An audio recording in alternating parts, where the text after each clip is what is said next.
आदिवासी शेर आए, देखो देखो कौन है, आदिवासी शेर आए।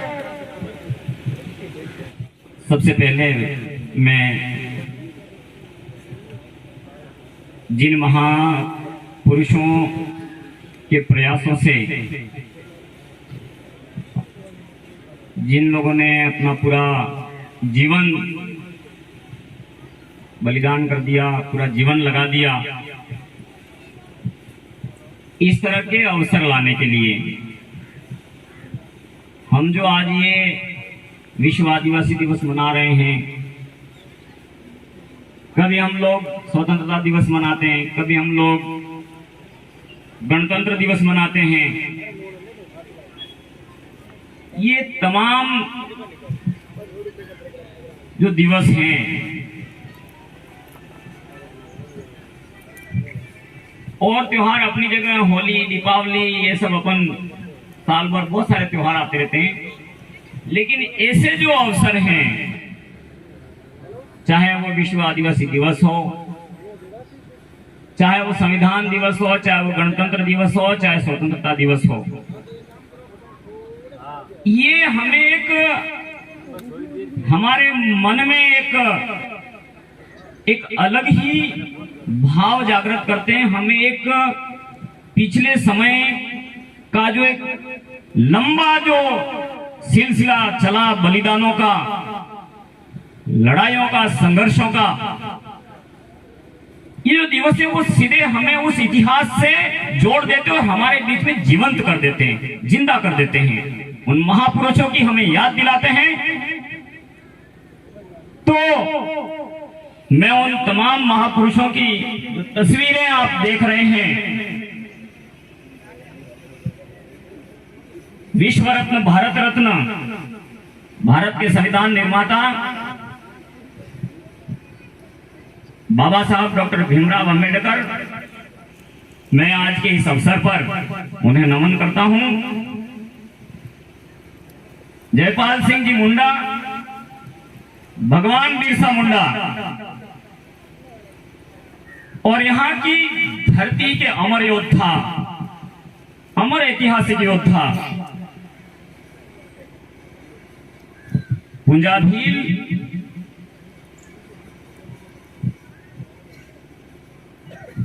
झलकारी बाई, ऐसी ये जो तमाम विभूतियां और ऐसे हजारों सैकड़ों महापुरुष, आपने गोविंद गुरु का नाम सुना होगा, आपने टांटिया भील का नाम सुना होगा। ऐसे न जाने कितने ही योद्धाओं ने बलिदान का एक इतिहास लिखा, अपना खुद का रक्त बहाया, फांसी के तख्तों पर मुस्कुराते हुए चढ़ गए। तब कहीं जाकर के हम आज ये तमाम ये दिवस, ये विश्व आदिवासी दिवस भी हमारे इन्हीं महापुरुषों के योगदान का परिणाम है, उनके बलिदान का परिणाम है। हम आज इस अवसर पर उन्हें याद करें, उन्हें नमन करें और उनके पद चिन्हों पर चलने का संकल्प लें। ये विश्व आदिवासी दिवस केवल हमारे नाचने गाने के लिए नहीं है, मनोरंजन के लिए नहीं है। मैं आग्रह करूंगा, बार बार आग्रह करूंगा कि ऐसे दिवसों को हम मनोरंजन के दिवस न बना लें, अपितु इन महापुरुषों के बलिदान को सार्थक बनाने के लिए संकल्प लेने के दिवस बनाएं, अवसर बनाएं और उस ओर आगे बढ़ाएं, समाज को आगे बढ़ाएं। मेरे तमाम जो पूर्ववक्ता भाई यहां आए, उन लोगों ने जो बातें रखी, मैं आप सबका अभिनंदन करता हूं, आप सबका भी अभिनंदन करता हूं और पहले ही मैं आपका आभार व्यक्त कर देता हूं कि आपने हमें यहां आने का अवसर दिया, आपके बीच में उपस्थित होने का अवसर दिया।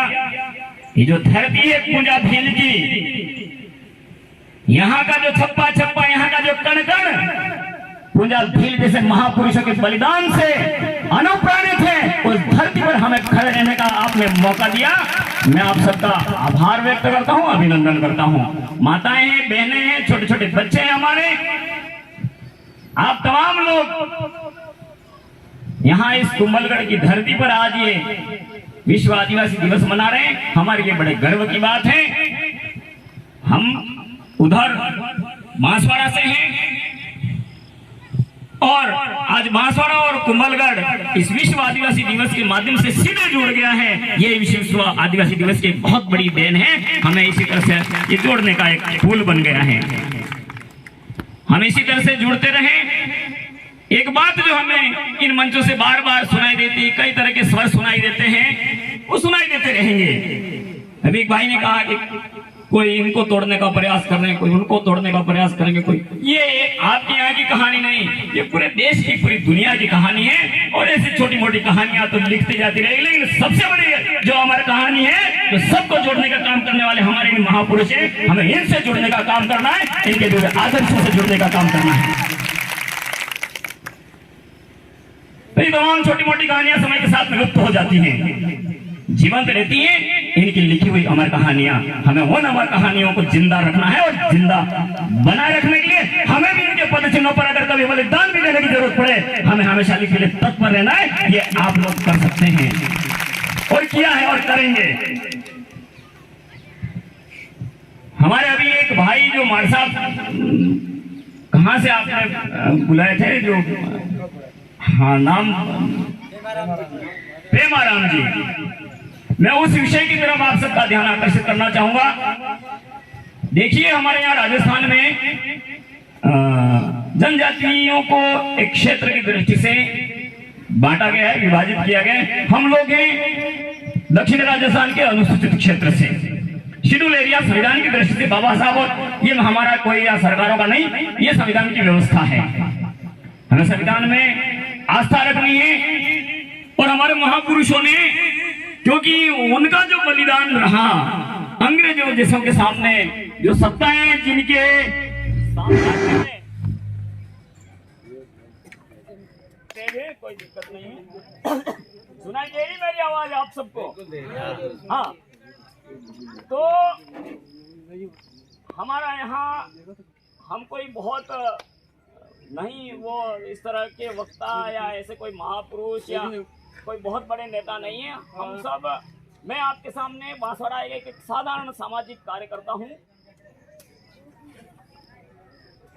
लेकिन समाज के प्रति मेरा जो सामान्य कार्यकर्ता भले हूँ, लेकिन मुझे लगता है कि मैं हमारे लोगों के प्रति, हमारे समाज के प्रति, इस धरती के प्रति, इस देश के प्रति, इस संविधान के प्रति मुझे लगता है कि मेरे अंदर, मैं सामान्य होते हुए भी एक असाधारण लगाव रखता हूं, असाधारण कार्य करने की क्षमता रखता हूं। हमारा हर भाई क्योंकि हमारे ही महापुरुष पूजा भील हो, बिरसा मुंडा हो, बाबा साहब हो, हम उन्हीं का रक्त हैं जिन्होंने पूरे विश्व को दिशा दी है, पूरे विश्व के सम्मुख आदर्श स्थापित किए हैं। आज हम क्या कहीं कोई वो जिस तरह का समाज चाहते थे, वो जिस दिशा में हमें आगे बढ़ते हुए देखना चाहते थे, क्या वो समाज बन गया है? क्या वो दिशा हमें प्राप्त हो गई है? क्या उन संविधान के आदर्शों तक हम पहुंच चुके हैं? ये उनके सपने साकार हो गए हैं या नहीं हुए हैं? हमें आज के इस अवसर पर इन बातों को गंभीरता पूर्वक सोचने की आवश्यकता है। और अगर कोई कमी रह गई है तो हमें उन कमियों को पूरी करने का, उन कमियों को दूर करने का संकल्प लेने का आज का अवसर है। तो मैं आपको ले जा रहा हूं पुनः कि हम लोग उधर अनुसूचित क्षेत्र से हैं। अभी मुझे जानकारी है भी सही कि हमारा ये जो क्षेत्र है कुंभलगढ़, हमारे वहाँ तमाम मेरे ख्याल से विधानसभा क्षेत्र भी आरक्षित वर्ग में आते हैं। आपके यहाँ आपका ये विधानसभा क्षेत्र भी आरक्षित नहीं है, संसदीय क्षेत्र भी गैर आरक्षित है अनुसूचित क्षेत्र में भी नहीं आते हैं, लेकिन हैं तमाम के तमाम आदिवासी, और आदिवासियों में भी आप सब लोग यहाँ, हम तो भील है वहाँ बांसवाड़ा में, तो बांसवाड़ा, डूंगरपुर, उदयपुर, इधर पूरा भील आ गया। ये क्षेत्र भी भील ही है, ये पूरा हमारा भील क्षेत्र है। ये किसी को ये लगता है कि नहीं ये भील क्षेत्र नहीं है, किसी को ऐसा नहीं लग रहा है कि नहीं हमें इसमें भील नहीं है और हम गोंड हैं कि मीना हैं कि ऐसा तो कुछ नहीं है ना। तो यहाँ में उस तरह की चर्चा तो नहीं, लेकिन कुछ प्रसंगवश मुझे इस तरह की आज चर्चा करनी पड़ रही है और मैं करना चाहूंगा आपके बीच में। तो हम लोग हेलो,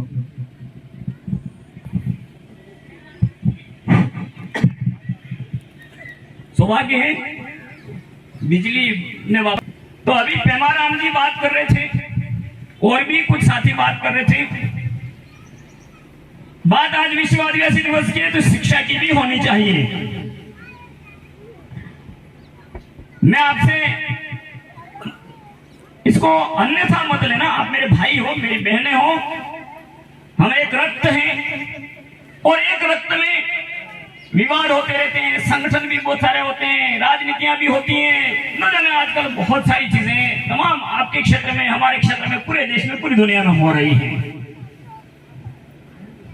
लेकिन इन सब चीजों के बीच में से हमारे मूल जो बातें हैं, जो मूल मुद्दे हैं, वो ये क्षणिक जो तात्कालिक जो बातें हैं, जो तात्कालिक जो मुद्दे हैं, उनके बीच में दब नहीं जानी चाहिए, उनकी चर्चा होती रहनी चाहिए।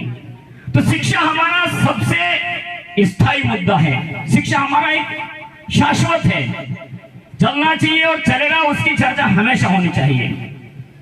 मैं आपसे थोड़ा सा एक आग्रह करना चाहूंगा, मेरे वो भाई यहाँ हाथ खड़ा करें जो बेरोजगार हैं और पढ़े लिखे हैं, युवा हैं, जो प्रतियोगिता परीक्षाओं की दौड़ में हैं, जो चाहते हैं कि हम शिक्षक बने, जो चाहते हैं हम पटवारी बने, जो चाहते हैं हम आरएस बने। अभी एसडीएम की बात उठी थी कि कोई तहसीलदार ये है नहीं, कोई एसडीएम नहीं है। जो चाहते हैं हमारे भाई एसडीएम बनने की दौड़ में है, तहसीलदार बनने की कंपटीशन की दौड़ में है, या जो बुजुर्ग माताएं बहनें हैं वो तमाम, तो कम से कम अभी शिक्षक हैं, कोई नौकरी की दौड़ में, या बीए, एमएससी, या ऐसे ही मतलब शिक्षा की यहाँ क्या स्थिति है, ऐसे अगर युवा बैठे हो तो कृपया करके एक बार थोड़ा सा कष्ट करें, हाथ तो उठाएं। कितने के हैं, कितने का हमारे भाई हैं नौकरी जो लगना चाहते, कितने के हैं?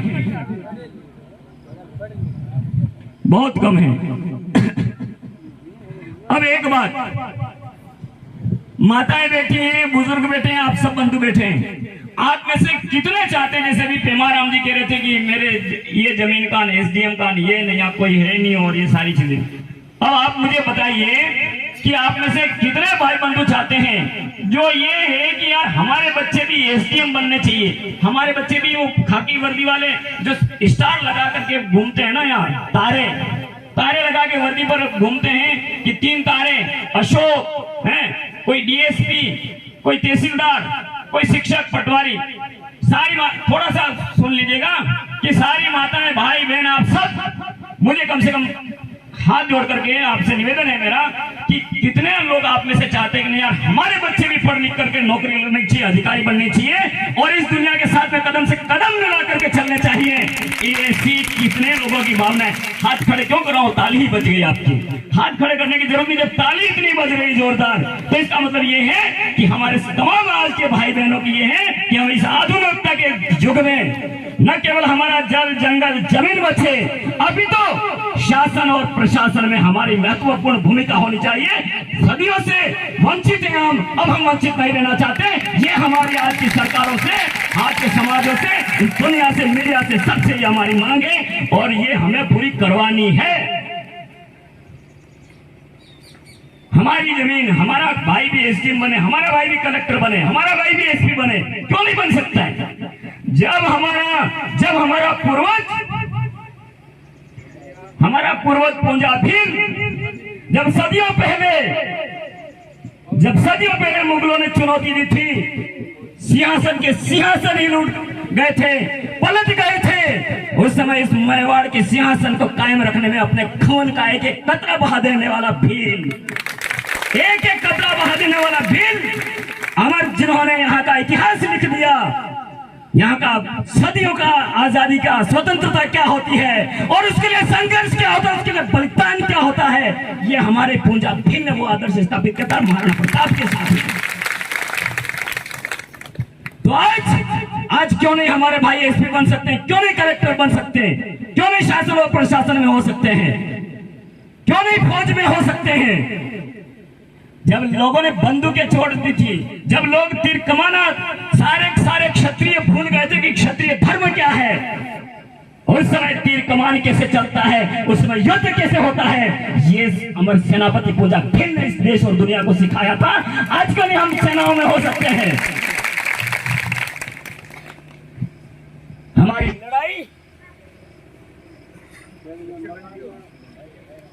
तो मैं आपसे आग्रह करना चाहता हूं कि जिस समय सबने हथियार डाल दिए थे, जिस समय समाज के सामने संकट था, देश के सामने संकट था, सदियों पहले जब कोई लड़ नहीं पा रहा था, बलिदान देने की बारी थी, सब पीछे हट गए थे, उस समय हमारे पूर्वजों ने बलिदान दिया।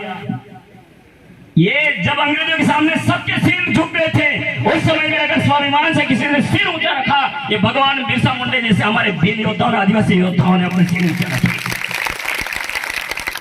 और आज जब बारी आई शासन में, प्रशासन में रेवड़ियां खाने की, तो रेवड़ियां सारे जो पीछे छुपे हुए थे वो सब मिलकर के रेवड़ियां बांट करके खा रहे हैं। और ये भील हैं जो छप्पे पर लड़ रहे थे, आज भी केवल इन्हीं कमदराओं और पीड़ा इन्हीं पहाड़ियों में ही केवल रखना चाहते हैं। ये सब हम यही रहेंगे, ये पहाड़ियां हमारी, ये जमीन में, ये हम इस धरती के अमर पुत्र संतान हैं। लेकिन हमें दिल्ली, जयपुर, हर महानगर में हमारा अधिकारी बैठा हुआ भी हमारा होना चाहिए, IAS IPS भी होना चाहिए, RSP होना चाहिए।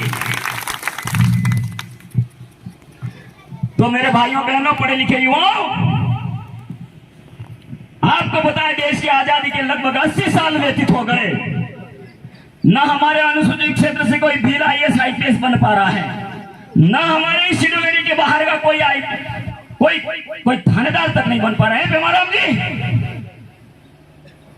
और 80 साल से हमारे ST वर्ग में भी केवल कुछ ही भाई पूरा 80 साल से कलेक्टर और एसपी बताऊं मैं आपको, एक बार जो आदमी IAS में सीधी भर्ती, भारतीय लोक सेवा आयोग से जो भर्ती जिसकी होती है, एक बार IAS में सिलेक्शन होने के बाद में सीधा SDM से सीधा कलेक्टर, इसके बाद में सीधा संभागीय आयुक्त, सचिव, शासन सचिव, प्रमुख सचिव, मुख्य सचिव तक पहुंचना लगभग गारंटी होती है। पूरे किसी राज्य का एक मुखिया प्रशासन का बनकर के बैठता है और लगभग 30-40 तक राज करता है। वो 30-40 तक, एक सरपंच, एक विधायक केवल 5 साल के लिए होता है, लेकिन एक IAS 30-40 तक राजा बनकर के रहता है, असली राजा बनकर के रहता है।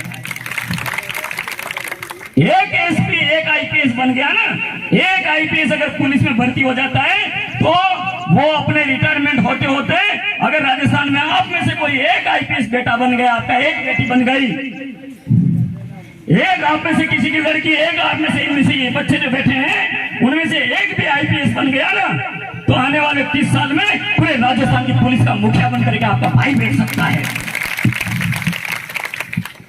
DGP बन करके बैठेगा वो। तो हमारा आज तक कोई नहीं, पता ही नहीं चल रहा है कि यार ये इतना भी बड़ा खेल है, और असल खेल वही खेला जा रहा है, IAS IPS RS वहीं से खेला जा रहा है। हमें वहां घुसने की जरूरत है। और हमारे कुछ ही भाई हैं, तो वो हमारे कुछ ही भाई आज देश में वातावरण बना रहे हैं कि नहीं ऐसी मांग करोगे तो हम बिखर जाएंगे। क्यों भाई, बाबा साहब ने भी तो सबसे ज्यादा मांग कर रहे थे ना, नहीं बिखरे ना उस समय, तो कहां बढ़ गए। बहुत सारे हमारे गैर आदिवासी भाई जो बड़े बामन राजपूत कहते थे कि और नहीं, इससे तो हिंदू समाज बढ़ जाएगा। कहां बढ़ गया, उल्टे हमारे लोग आज IAS बन रहे, IPS बन रहे हैं, नेता बन रहे। अगर बाबा साहब ने उस समय आरक्षण की लड़ाई नहीं लड़ी होती तो क्या आज हमारा कोई सांसद, राजनेता होता, मंत्री होता क्या? संभव ही नहीं था, संभव ही नहीं था। तो आज उसी वर्ग में हम लोग जो है वो पिछड़ चुके हैं। बहुत सारे हमारे भील भाई पिछड़ गए, उधर पूरे देश में लगभग हमारे कुछ भाई हैं वो लगभग 2% है पूरे देश में, लेकिन सारे देश के IAS 2-3 जिलों से बन रहे हैं। क्या ऐसा होना चाहिए? ऐसा होना चाहिए क्या है बताओ मुझे? क्या हमारे यहाँ से नहीं बनना चाहिए? कोई बनना चाहिए नहीं बनना चाहिए? और आप में से कौन आपका किसका बेटा बनेगा किसी माथे पर नहीं लिखा है, लेकिन अगर ये बढ़ गया तो डेफिनेटली आने वाले सालों में आप में से भी कोई ना कोई बनेगा, हमारे वहां से भी कोई ना कोई बनेगा और बनना चाहिए। तो हम लोग अभी हमारे ये वकील साहब बैठे हैं, हमारे ही कई संगठन हैं, हमारे वहां से भी कई सारे लोग जो समझ नहीं पा रहे वो विरोध कर रहे हैं। जैसा हो जाएगा वैसा हो जाएगा। क्रीमी लेयर का जरूर एक मसला उसमें थोड़ा सा है, लेकिन क्रीमी लेयर के मामले को भी राजनेताओं ने उठाया है और लगभग सरकार है वो क्रीमी लेयर मामले, क्योंकि एसटी एससी में संवैधानिक है ही नहीं क्रीमी लेयर और लगना भी नहीं चाहिए, क्योंकि हमें जो आरक्षण मिला वो आर्थिक आधार पर नहीं मिला, जातिगत भेदभाव के आधार पर मिला।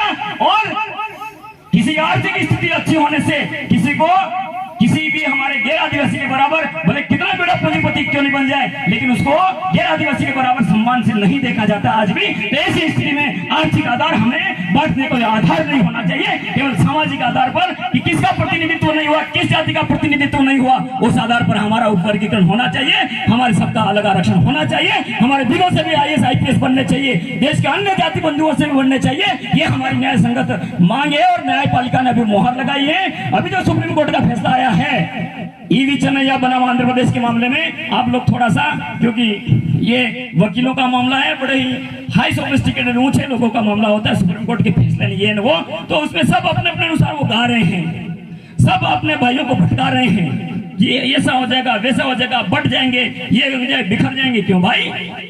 आज तक तो नहीं बिखरे। ओबीसी में तो क्रीमी लेयर भी है, फिर भी ओबीसी तो नहीं बट गई है।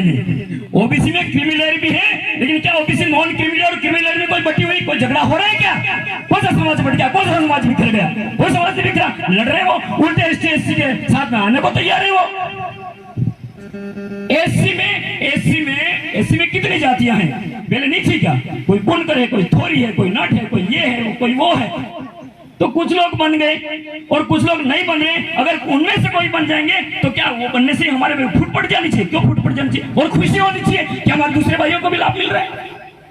तो ऐसी स्थिति में जो भी विरोध करें, क्रीमी लेयर का जरूर करें, क्रीमी लेयर लागू नहीं होना चाहिए, लेकिन बंटना तो चाहिए, सबको लाभ तो मिलना चाहिए, वो किसी भी माध्यम से। और सुप्रीम कोर्ट ने उस बात पर मुहर लगाई है, जरूर कुछ थोड़ी सा विवाद डालने की कोशिश करिए, तो वो सरकारों से हम लोग मिल करके और राजनीतिक रूप से, सामाजिक रूप से लड़ करके वो कमियां दूर करवा सकते हैं सरकारों से, और सही ढंग से ये वर्गीकरण उपवर्गीकरण लागू होना चाहिए, ताकि आप में से कल कोई एसडीएम बने, आप में से कोई तहसीलदार बने, आप में से कोई कलेक्टर बने, आप में से कोई मुख्य सचिव बने, आप में से कोई पुलिस का मुखिया बने, आपकी बेटियों में से बने, आपकी बहुओं में से बने।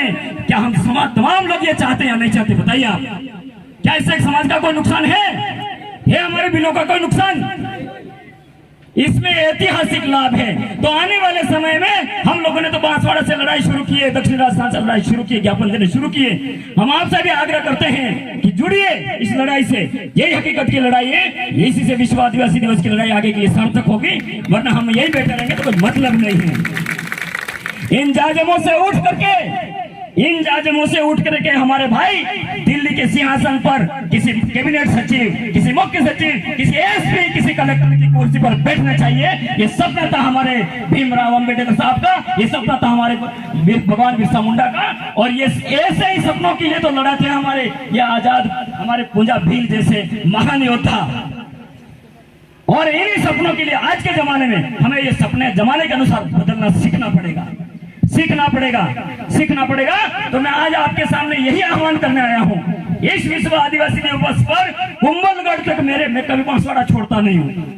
मुझे बहुत ज्यादा रुचि नहीं है सब जगह जाकर के देश का नेता बनने का शौक नहीं है, ठीक है। और मैं इतना बड़ा होने को कोई मुझे भूला है, मैं इतना कोई बहुत बड़ा नेता नहीं, कोई मंत्री नहीं पेमाराम जी, ठीक है। हम तो आपकी तरह वहीं लड़ रहे हैं जैसे आप लड़ रहे हो, लेकिन आपकी इस लड़ाई में हम आप साथ में, क्योंकि आप यहाँ लड़ रहे हो, हम वहां लड़ रहे हैं, सब जगह से लड़ रहे हैं। हम चाहे कुछ है या नहीं है, तो कोई हमारे सांसद, कोई मंत्री, कोई विधायक हमारी इस लड़ाई में बाधक बनेंगे तो हम उनको पत्तों की तरह हमारे समाज से उखाड़ फेंकेंगे। ये मैं आप लोगों को उनको चैलेंज देता हूं उस मंच से। कि हमारी इस न्याय की लड़ाई में सुप्रीम कोर्ट ने जो फैसला दिया है, हमारे भाइयों के जो वंचित हैं, हमारे भील हैं, उनके IAS IPS RS बनने का रास्ता खोला है। मैं इस मंच से जिन्होंने भी विरोध में स्वर उठाया, सुधार की बात कीजिए, सिरे से विरोध मत कीजिए, राजनीति के लिए विरोध मत कीजिए, गहराई को समझिए, देश की परिस्थितियों को समझिए। राजस्थान में आइए, हम बताएंगे कि भीलों की स्थिति क्या है, हम भीलों की स्थिति क्या है। तो समझने के बाद में विरोध का स्वर उठाइए, केवल राजनीति के लिए नहीं। और एक होने की बात है तो वो तो उप वर्गीकरण हो भी जाएगा, सब क्लासिफिकेशन हो भी जाएगा, फिर भी ST और SC OBC को कोई अलग नहीं कर सकता है। किसके माई के लाल, हम इस धरती के सब बेटे कैसे अलग होंगे, क्या लड़ाई। लेकिन अगर कोई न्याय की बात है, खेत है और बंटवारा है, तो एक ही भाई को एक पूरा पूरा नहीं सौंपा जाएगा। वो तो उसमें तो बंटवारा होगा, वो तो न्याय की बात होता आया है सदियों से होगा ये तो मेरा आपसे आग्रह है भाई, आप गलत सेठी के साथ में संपर्क में हैं तो आप लोग पढ़े लिखे हैं, इस लड़ाई को आगे बढ़ाने के लिए, है ना। हम लोगों ने बांसवाड़ा से शुरू किए, आप पढ़े लिखे युवा हैं, आपके बच्चों के भी आगे न केवल जल जंगल जमीन, क्योंकि कलेक्टर ही जमीन के मामले कहाँ गड़बड़ करना है वो तो वही जानते हैं, है ना। तो उस जगह हमारे लोग भी पहुंचे, हमारी मीनाबाई तमाम हो गई। कितने की मीना आप कलेक्टर बनाएंगे, अपन भी बनने चाहिए कि नहीं बनने चाहिए, ये कोई गलत बात तो नहीं है। आपकी भावनाओं को कोई ठेस तो नहीं पहुंच रही मेरी बात से। हाँ, तो इस लड़ाई में आप सब मिलकर के, हम मणिलाल जी और हमारे बांसवाड़ा के साथी जो आए हैं, हम सब लोग मिलकर के उधर तो अलग जगा रहे, हमने शुरू कर दिए और उधर हमारा प्रभाव भी है, ऐसी बात नहीं है, ठीक है ना। और हम उधर लड़ाई खड़ी भी कर लेंगे। आप लोगों का हमारे कंधे से कंधा, चाहे आप हमने मांग किए कि हमारे नॉन TSP के बाहर के जो भील भाई है, हमारे से भी उनकी राजकीय सेवाओं में, क्योंकि हम तो भैया 45% से और भी मास्टर बन जाते, सेकंड ग्रेड तक तो बन रहे हम लोग। लेकिन यहाँ तो स्थिति हमारे से भी खराब है, यहाँ स्थिति हमारे से भी खराब है। आप हमसे ज्यादा योग्य होंगे, लेकिन आपका मुकाबला सीधा मीणाओं से हो रहा है, 12% में भी 12% में आपका सीधा उनसे हो रहा है। हम तो 45 से एक रक्षा कवच लेकर के चल रहे हैं। हमने कहा है कि हमसे भी पहले हमारे जो भाई नॉन TSP में रह रहे हैं, हमारे आदिवासी जो भील भाई, उनके साथ में न्याय होना चाहिए। और आपके लिए हम लड़ेंगे, हमारे लिए आप लड़ोगे, मिल करके हम लड़ेंगे, इस लड़ाई को आगे बढ़ाएंगे। जय हिंद, जय भारत, जय बहन, जय बाबा साहब, जय भीमराव अम्बेडकर, जय बिरसा मुंडा। आप सबका आभार, एक बार पुनः से आपने हमें बुलाया, आप मैं तहे दिल से आपका आभारी रहूंगा। और इसी तरह से आप भी हमारे पास आइए और हम देश में मिलकर के एक अच्छे समाज का निर्माण करें और इस विश्व दिवस को मनाना सार्थक करें। ज्यादा बोल गया हो तो माफ कीजिएगा।